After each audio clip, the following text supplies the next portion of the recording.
Next sum பாருங்க exercise 3.2 ல 9th sum.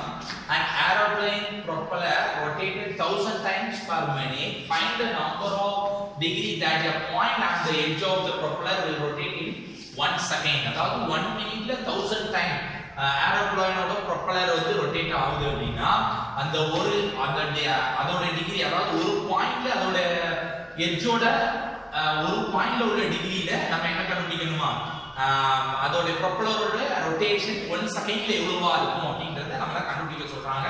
ரொம்ப ஈஸியானது, நல்ல கவனிங்க.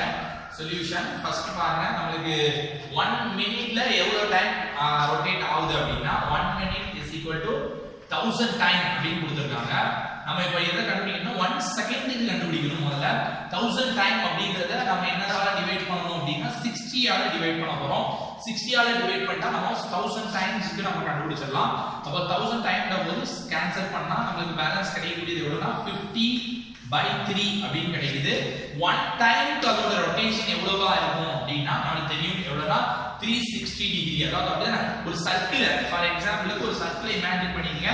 ஒரு டைம் அது ரொட்டேட் ஆகணும் அப்படின்னா அதோட ஆங்கிள் எவ்வளவு கிடைக்கும் அப்படின்னா 360 அப்படிங்கறது அளவுக்கு ரொட்டேட் ஆகும். அப்போ அதே இது அப்போ 50/3 டைம்ஸ் ஆகுதா, 50/3 டைம்ஸ் ஆகுதா, நம்ம 1000 டைம்ஸ் தானே, அப்போ 50/3 டைம்ஸ் ஆகுதா நம்ம என்ன பண்றோம் அப்படின்னா 50/3 into 360 ஓட மல்டிப்ளை பண்ண போறோம்.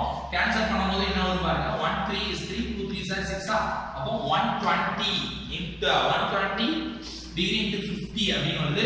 and 120 into 50 ஓட வேல்யூ என்ன வரும் அப்படினு பாருங்க, 0 0 0 and 5 0 and 5 to 10 balance 1 1 5 is 5 5 plus 1 6. அப்போ 6000 time. அப்போ 6000 times, அதாவது 1 times 360 degree ஆகுதா, 50/3 times 6000 degree ல